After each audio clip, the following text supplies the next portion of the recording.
মার্কিন গোয়েন্দা সংস্থাগুলোর মতে ইরান এখনও পারমাণবিক অস্ত্র তৈরির চূড়ান্ত সিদ্ধান্ত নেয়নি। যদিও তাদের কাছে প্রয়োজনীয় পরিমাণ উচ্চমাত্রায় সমৃদ্ধ ইউরেনিয়াম রয়েছে, তবে তারা এখনও সেই ইউরেনিয়াম দিয়ে বোমা তৈরির পথে হাঁটেনি। মার্চে এ বিষয়ে যেভাবে মূল্যায়ন দেওয়া হয়েছিল তা এখনও অপরিবর্তিত আছে।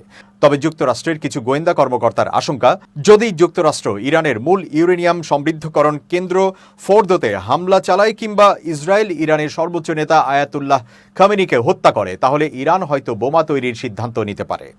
ইসরায়েলি গোয়েন্দা সংস্থা মোসাদের দাবি, ইরান মাত্র 15 দিনের মধ্যে পারমাণবিক অস্ত্র বানাতে পারে। যদিও মার্কিন গোয়েন্দারা বলছেন এই ধরনের অস্ত্র বানাতে ইরানের কয়েক মাস থেকে 1 বছর পর্যন্ত সময় লাগতে পারে।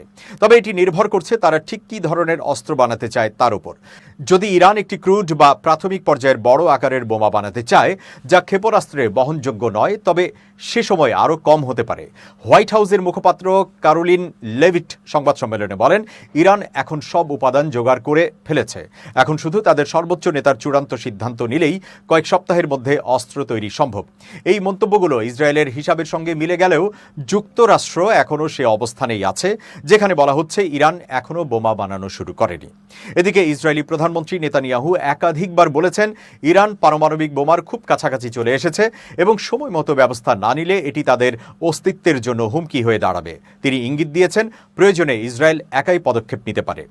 জেনারেল মাইকেল কুরিলা কংগ্রেসে জানান, ইরান চাইলে 1 সপ্তাহে অস্ত্র গ্রেড ইউরেনিয়াম তৈরি করতে পারে এবং 3 সপ্তাহের মধ্যে 10টি বোমা বানানোর মতো উপাদান তাদের হাতে আছে। তবে বোমা তৈরির জন্য শুধু ইউরেনিয়াম থাকলেই হয় না, সেটি ক্ষেপণাস্ত্রে বহনের উপযোগী করে তোলার প্রযুক্তিও দরকার। 2003 সালে ইরানের সর্বোচ্চ নেতা খামেনি একটি ধর্মীয় ফরমান দিয়েছিলেন, যেখানে বলা হয়েছিল পারমাণবিক অস্ত্র ইসলাম বিরোধী এবং তা তৈরি করা যাবে না। মার্কিন গোয়েন্দারা বলছেন, এই ফরমান এখনও কার্যকর আছে এবং সেটি ইরানকে বোমা বানানো থেকে বিরত রেখেছে। তবে যেহেতু পারমাণবিক অস্ত্রের উপাদানগুলো এখন ইরানের হাতে রয়েছে, সেহেতু সিদ্ধান্ত নিলেই দ্রুত কাজ শুরু করা সম্ভব।